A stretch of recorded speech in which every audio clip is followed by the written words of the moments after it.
Es loco cómo la imagen mental que uno tiene de un comedor escolar suele ser caótica, pero inofensiva. Claro, olor a comida, ruido de platos, chicos riendo. Olor a milanesas, exacto.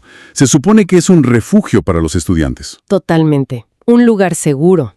Pero bueno, cuando se revisan los documentos de lo que ocurrió recientemente en la escuela Capitán Juan de Ceballos, esa imagen de refugio desaparece por completo. Se esfuma.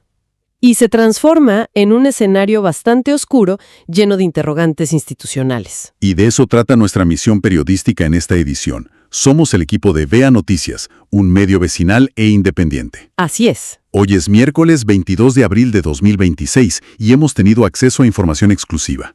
Actas, documentos y los audios de una sesión verdaderamente acalorada que ocurrió hoy mismo. Hoy a la mañana, sí. En el Consejo Deliberante de la Municipalidad de Vallehermoso. Y es fuerte lo que se escuchó ahí. Muy fuerte. Porque el objetivo de este análisis a fondo es desmenuzar precisamente eso. ¿Qué sucedió realmente en ese comedor escolar? Exacto. Y cómo un incidente que, digamos, comenzó con sospechas sobre comida faltante, terminó escalando a denuncias de vulneración de derechos infantiles. Es que al analizar los testimonios de los padres, las actas docentes y los decretos municipales, queda al descubierto algo enorme. Una crisis total. Una crisis en la escuela, sí, pero también una profunda fractura política entre los bloques de concejales y el Ejecutivo Municipal. Totalmente. Y vamos a desempacar esto paso a paso. Porque para entender el nivel de tensión que hizo temblar hoy al Consejo, no sirve leer los papeles al azar. No. A ver, la conexión lógica está en rastrear cómo la falta de respuestas institucionales hace que una preocupación legítima se convierta en furia. Y para eso tenemos que ir al principio. Todo comienza hace exactamente una semana, el miércoles 15 de abril. El miércoles pasado, claro, con los grupos de grados superiores, o sea, los chicos de cuarto a sexto grado. Exacto. El contexto inicial es que aparece evidencia de comida desperdiciada. Frutas tiradas en distintos sectores del baño. Incluso en los inodoros. Sí, naranjas en los inodoros según los reportes.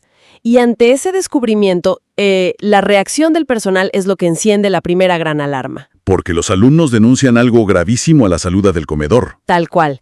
Los documentos oficiales describen textualmente que fueron sometidos a palpaciones. ¿Palpaciones? Básicamente, requisas físicas a nenes de primaria. Requisas físicas, sí. Y señalan directamente a la encargada del programa alimentario PAICOR.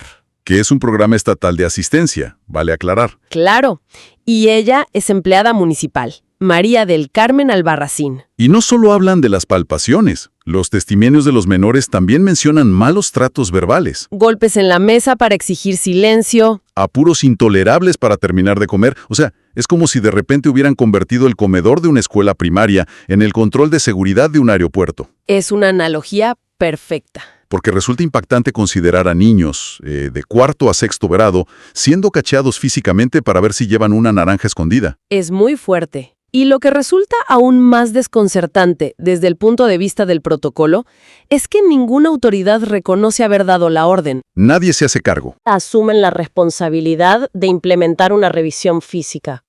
Entonces queda la inmensa duda de quién decide instaurar un cacheo a menores sin una firma que lo avale, digamos. Y esa orfandad de responsabilidades es lo que agrava la crisis, porque al día siguiente, el jueves 16 de abril, las madres comienzan a presentarse en la escuela. Lógico, exigiendo explicaciones urgentes. Totalmente. Y durante la sesión del consejo de hoy, se escuchó un testimonio que hiela la sangre. El de la madre de la nena más chica. Sí, relató cómo su hija llegó a la casa y le dijo, cito textual, «Mami me tocó la seño». Hay que aclarar, para quienes nos escuchan, que los niños suelen usar la palabra seño de manera genérica para referirse a cualquier figura de autoridad en la escuela. Claro, no necesariamente a la maestra de grado, puede ser personal de apoyo. Exacto. Pero frente a estas madres angustiadas, la escuela niega rotundamente haber emitido cualquier directiva para revisar a los alumnos. Se lavan las manos.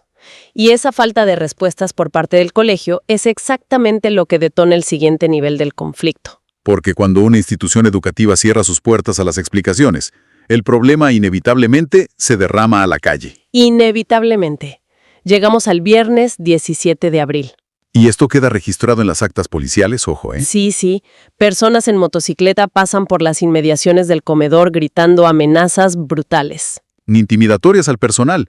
Les gritan, literal, les vamos a bajar los dientes. El nivel de desborde llega a tal punto que se requiere presencia policial permanente para evitar violencia física. Es una locura. Si observamos el mecanismo de esta crisis, vemos la anatomía perfecta de un colapso de confianza. Tal cual. En apenas 3 días, se pasó de un almuerzo escolar a denuncias de contacto físico indebido y amenazas en la vía pública. Y aquí es donde las fuentes que hemos analizado para VEA Noticias muestran un choque frontal de realidades, 2 narrativas corriendo en paralelo. que son absolutamente incompatibles además. Por un lado tenemos la versión oficial, la que quedó blindada en los papeles. En las actas del colegio. Exacto. En el acta redactada el 20 de abril, las maestras y los directivos cierran filas. Afirman que estuvieron presentes durante el almuerzo y aseguran que en ningún momento vieron a la señora Albarracín palpar a los estudiantes. La versión institucional es que los niños escondían milanesas y frutas en los bolsillos de las camperas. Y que al ser interrogados levantaban las manos instintivamente diciendo «no tengo nada». Un mensaje implícito y explícito de que los chicos mentían. Que toda la situación en las palpaciones era una invención colectiva de los alumnos. Así es. Pero a ver, espera, quiero detenerme en esa justificación porque aquí hay un vacío lógico enorme. ¿Sí te escucho? Si la postura institucional firme es que los niños inventaron absolutamente todo, que nunca hubo contacto físico, Ajá. ¿por qué una de las madres revela en la sesión del consejo que Albarracín le pidió disculpas en privado?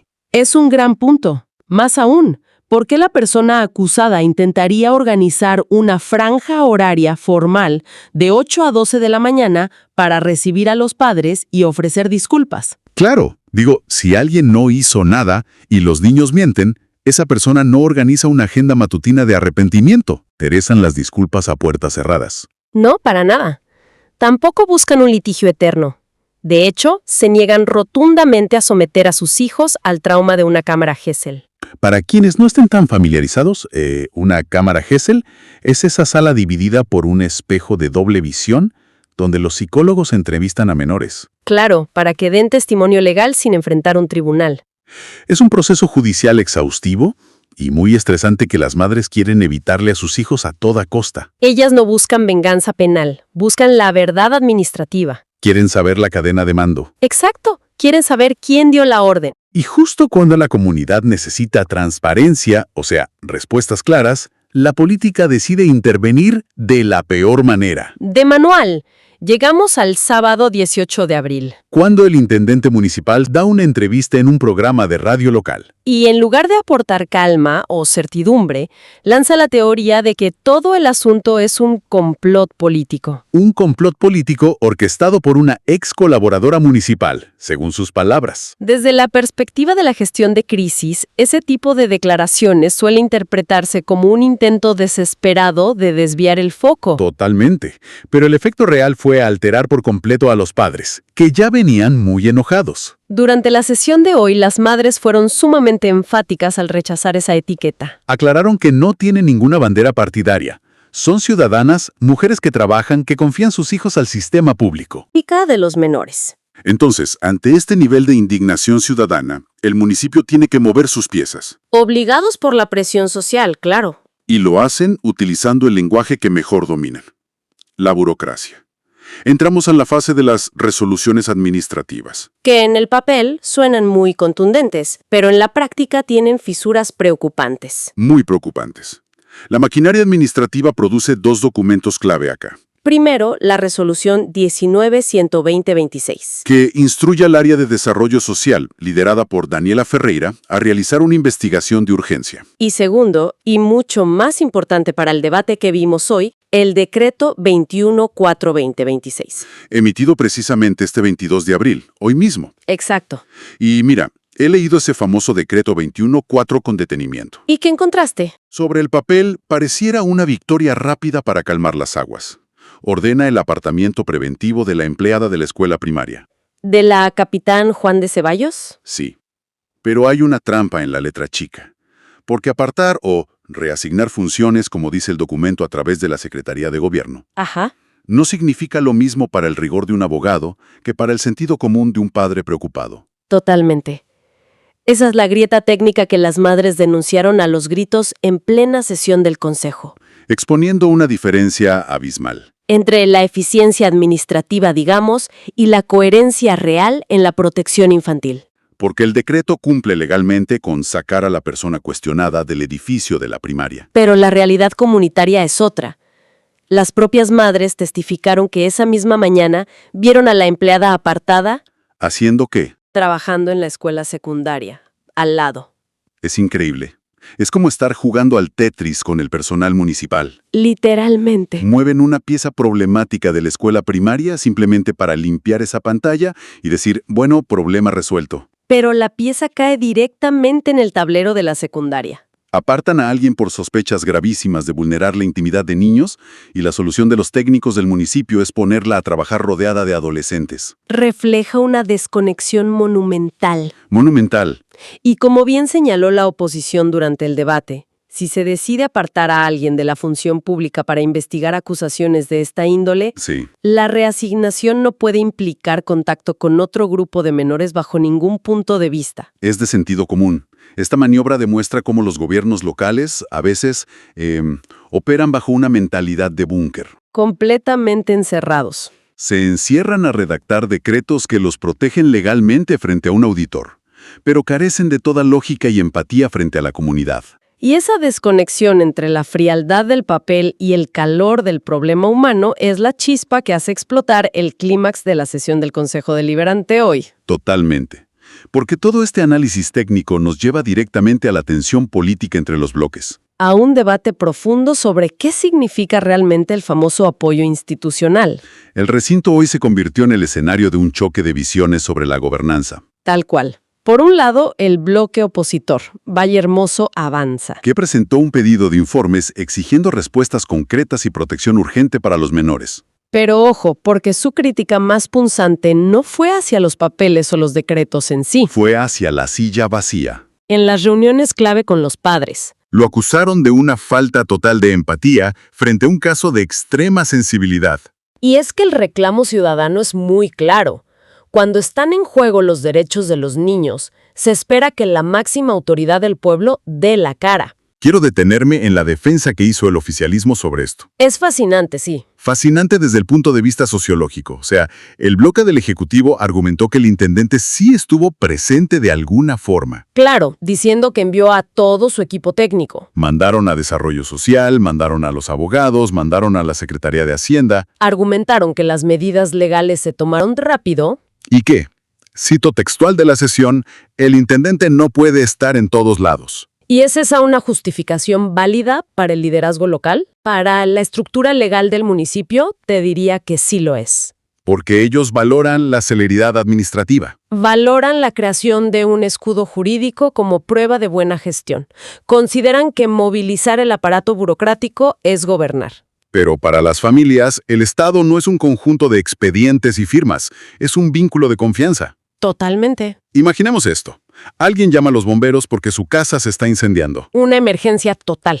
Y en lugar de recibir un camión rojo con sirenas y personal de rescate listo para ayudar, el correo le entrega un manual perfectamente redactado. Un manual sobre cómo apagar un fuego. Con la firma del jefe de bomberos, todo en regla. Técnicamente se le proporcionó una herramienta, ¿no? Administrativamente, el cuartel cumplió su función. Pero emocionalmente dejaron a esa persona absolutamente sola viendo cómo arden sus cosas. Tal cual. La eficiencia legal no puede sustituir la presencia humana. Esa analogía captura perfectamente el núcleo del debate que presenciamos hoy. Una de las madres tomó la palabra en el consejo y logró sintetizar esta frustración. De una manera que, la verdad, ningún político pudo rebatir. Explicó que, para ellas, las actas de inspección, las resoluciones y los abogados enviados por el municipio son solo papeles. Es una frase demoledora. Solo papeles. Ellas son madres, trabajadoras, personas comunes que se enfrentan a un monstruo institucional gigantesco. Necesitaban que la persona que representa al pueblo estuviera ahí físicamente. Un abogado de Hacienda defiende los intereses monetarios y legales del municipio. No abraza a una madre asustada. Necesitaban al intendente diciendo, mirándolas a los ojos, estamos a cargo y sus hijos van a estar seguros. Y cabe destacar, manteniendo nuestra postura imparcial como comunicadores sobre las dinámicas políticas de Vallehermoso. Claro, sin tomar partido. Que este enfrentamiento expone un dilema muy recurrente en las gestiones modernas. La colisión entre dos modelos. Exacto. Un modelo que prioriza el blindaje jurídico y otro modelo que exige contención y presencia comunitaria directa. Ambas formas de entender el poder público chocaron de frente hoy en las bancas del Consejo Deliberante. Y dejaron muchas heridas abiertas. Entonces, para recapitular todo el terreno que hemos cubierto en este análisis de BA Noticias. Sí, hagamos un resumen. Comenzamos observando cómo un conflicto por el manejo de alimentos en el comedor escolar se transformó velozmente en presuntas vulneraciones a los menores. En narrativas. Entre unas actas docentes que afirman que los niños mintieron y el testimonio de madres que revelaron intentos de disculpas privadas. Vimos cómo la maquinaria burocrática reaccionó rápido. Pero de manera torpe. Muy torpe, firmando un decreto que sacó a una empleada cuestionada de la primaria solo para dejarla trabajando en la secundaria de al lado. Y finalmente, fuimos testigos de cómo todo este mal manejo administrativo desencadenó este debate feroz que mencionábamos sobre la empatía institucional. Una discusión donde quedó clarísimo, que la celeridad legal de un decreto jamás va a calmar la angustia ciudadana. Jamás. Si no está acompañada del peso humano de las autoridades dando explicaciones de frente a los vecinos, no sirve de nada. Lo cual nos deja con una reflexión crucial para quienes nos están escuchando y para pensar a futuro en nuestra comunidad. Una pregunta central. Exacto. Cuando un gobierno local se enfrenta a la genuina angustia ciudadana y decide responder atrincherándose detrás de abogados, Expidiendo decretos defectuosos. y lanzando acusaciones de complot político por la radio, la pregunta es, ¿qué tipo de vínculo se está construyendo con la sociedad? ¿Se puede gobernar una comunidad priorizando el blindaje administrativo por encima de la confianza de sus habitantes? Especialmente cuando la raíz de todo el conflicto involucra nada menos que el bienestar de los niños. Es un interrogante profundo sobre la empatía en la función pública. Y es una pregunta que las autoridades de Valle Hermoso van a tener que seguir planteándose mucho tiempo después de que la tinta de estos decretos se haya secado. Sin duda. Gracias por acompañarnos en este análisis a fondo. Somos BA Noticias. Hasta la próxima.